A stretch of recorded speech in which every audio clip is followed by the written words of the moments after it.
Hello friends, welcome to Madras Anitha's kitchen. இன்னைக்கு நான் உங்களுக்கு ரொம்ப சுவையான பிசிபெலாபாத் எப்படி செய்யுதுன்னு சொல்லித்தரேன். மேக்ஸிமம் எல்லாரும் இது சாம்பார் சாதம் சொல்லுவாங்க.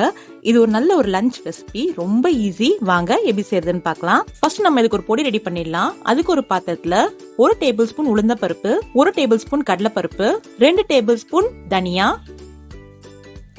1/4 டீஸ்பூன் மிளகு, 1 டீஸ்பூன் ஜீரகம், 1/4 டீஸ்பூன் எள்ளு, ஒரு சின்ன பட்டை, 2 கிராம்பு, 6 காஞ்ச மிளகா, 1/4 டீஸ்பூன் வெந்தயம். இப்ப நம்ம இது எல்லாத்தையும் சேர்த்துட்டு ஒரு 2 to 3 நிமிஷத்துக்கு மீடியம் ஃப்ளேம்ல நல்லா வறுத்துக்கலாம். அப்புறம் 1 டேபிள் ஸ்பூன் அளவுக்கு துருவின தேங்காய் சேர்த்துக்கலாம். தேங்காய் சேர்த்துட்டு ஒரு 1 நிமிஷத்துக்கு நல்லா வறுத்துக்கலாம். அவ்வளவுதாங்க. இப்ப நம்ம இதை ஒரு பிளேட்ல டிரான்ஸ்ஃபர் பண்ணிட்டு நல்லா ஆற வச்சுக்கலாம்.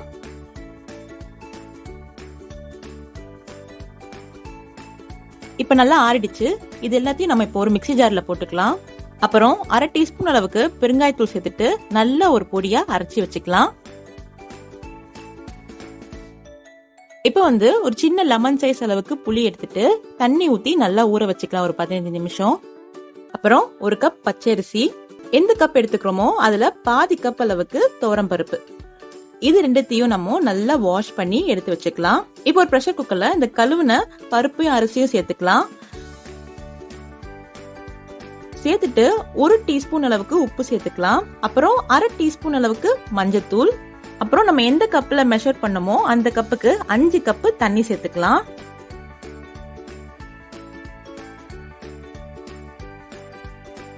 தண்ணி சேர்த்துட்டு நல்லா மிக்ஸ் பண்ணிடலாம். மிக்ஸ் பண்ணிட்டு குக்கரை க்ளோஸ் பண்ணி ஒரு 4 விசிலுக்கு நல்லா நம்ம இந்த பருப்பையும் அரிசியும் குக் பண்ணிக்கலாம். இப்போ ஒரு பெரிய பாத்திரம் எடுத்துக்கலாம். அந்த பாத்திரத்துல 2 டேபிள் ஸ்பூன் அளவுக்கு எண்ணெய் சேர்த்துக்கலாம். எண்ணெய் நல்லா சூடாயிட்ட அப்புறம் 1 டீஸ்பூன் கடுகு, அப்புறம் ஒரு கொத்து கருவேப்பிலை, அப்புறம் ஒரு 15 சாம்பார் வெங்காயம் உரிச்சு வச்சிருக்கேன், முழுசா அப்படியே சேர்த்துக்கலாம். சேர்த்துட்டு நல்லா ஒரு 3 நிமிஷத்துக்கு நல்லா வதக்கிக்கலாம். இந்த சாம்பார் வெங்காயம் கொஞ்சம் லைட்டா கலர் மாறுங்க, அது வரைக்கும் நம்ம நல்லா வதக்கிக்கலாம். இப்ப நான் ஒரு தக்காளி பழத்தை நறுக்கி வச்சிருக்கேன், அதை சேர்த்துக்கிறேன். தக்காளி பழம் சேர்த்துட்டு நல்லா இதையும் ஒரு 2 நிமிஷத்துக்கு நல்லா வதக்கிக்கலாம். இப்ப நம்ம நறுக்கின காய்கறிகள்லாம் சேர்த்துக்கலாம். 2 கத்திரிக்காய், 5 பீன்ஸ், ஒரே ஒரு கேரட், ஒரே ஒரு உருளைக்கிழங்கு, 1/2 கப் பட்டாணி, ஒரு முருங்கைக்காய், அப்புறம் 1 டேபிள் ஸ்பூன் அளவுக்கு உப்பு சேர்த்துக்கலாம். இப்ப நம்ம எல்லாத்தையும் சேர்த்துட்டு நல்லா வதக்கிக்கலாம். காய்கறி நல்லா வதங்கணுங்க, அப்பதான் இந்த பிசிபெலாபாத் ரொம்ப டேஸ்டா இருக்கும். சோ நல்லா காய்கறியை வதக்கிக்கலாம். இப்ப நம்ம அரைச்சி வச்சிருந்த இந்த பொடியை சேர்த்துக்கலாம். இப்ப நம்ம இந்த பொடியோட சேர்த்து நம்ம இந்த காய்கறியை நல்லா வதக்கிக்கலாம். இப்ப நம்ம இந்த காய்கறி எல்லாம் வேக வைக்கிறதுக்காக ஒரு 2 கப் அளவுக்கு நல்லா தண்ணி சேர்த்துக்கலாம். தண்ணி சேர்த்துட்டு நல்லா மிக்ஸ் பண்ணிடலாம். மிக்ஸ் பண்ணிட்டு ஒரு 15 நிமிஷம் இந்த காய்கறி எல்லாம் நல்லா வேக வைக்கலாம். இப்ப ஓபன் பண்ணி பார்க்கலாம். பாருங்க, காய்கறி எல்லாம் நல்லா வெந்துருச்சு. இந்த டைம்ல நம்ம புளியை கரைச்சி ஊத்திடலாம். கரைச்ச புளியை சேர்த்ததுக்கு அப்புறம் நல்லா மிக்ஸ் பண்ணிக்கலாம். மிக்ஸ் பண்ணிட்டு ஒரு 1 கப் அளவுக்கு தண்ணி சேர்த்துக்கலாம். தண்ணி சேர்த்ததுக்கு அப்புறம் நல்லா மிக்ஸ் பண்ணிக்கலாம். மிக்ஸ் பண்ணிட்டு ஒரு 5 நிமிஷத்துக்கு நம்ம நல்லா கொதிக்க வைக்கலாம் இந்த குழம்ப. இப்ப பாருங்க, குழம்பு நல்லா கொதிக்குது. இப்ப நம்ம வேக வச்சிருந்த அரிசி பருப்பை சேர்த்துக்கலாம். பாருங்க, அரிசியும் பருப்பும் நல்லா வெந்துருச்சு. இந்த மாதிரி தாங்க வேகணும். பிசிபெலாபாத்துக்கு நல்லா குழஞ்சி இருக்கணும். இது நம்ம சேர்த்துட்டு நல்லா மிக்ஸ் பண்ணிக்கலாம்.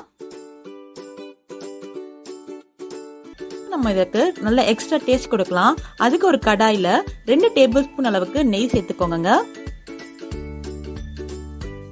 நெய் நல்லா சூடாயிட்ட அப்புறம் ஒரு 10 to 15 முந்திரி பருப்பு சேர்த்துக்கோங்க. சேர்த்துட்டு ஒரு 2 நிமிஷத்துக்கு நம்ம நல்லா வறுத்துக்கலாம். அப்புறம் இதை நம்ம அப்படியே அந்த பிசிபெலாபாத்ல சேர்த்துக்கலாம். சேர்த்துட்டு நல்லா மிக்ஸ் பண்ணிக்கோங்க. அப்புறம் கடைசியா இறக்கிறதுக்கு முன்னாடி ஒரே ஒரு டேபிள் ஸ்பூன் நெய் சேர்த்துக்கலாம். அதோட சின்ன சின்னதா நறுக்கின கொத்தமல்லி இலைய அப்படியே தூவி விடுங்க. அவ்வளவுதாங்க, பிசிபெலாபாத் ரெடி ஆயிடுச்சு. இது அப்படியே சூடா சுட்ட அப்பளம், உருளைக்கிழங்கு பொரியல், சிக்கன் 65 எதோட வேணா வச்சு சாப்பிடுங்க, ரொம்ப டேஸ்டா இருக்கும். எல்லாரும் ட்ரை பண்ணி பாருங்க. ட்ரை பண்ணி பார்த்துட்டு எப்படி வந்திருக்குன்னு எனக்கு கமெண்ட் பாக்ஸ்ல ஷேர் பண்ணுங்க. Thank you so much.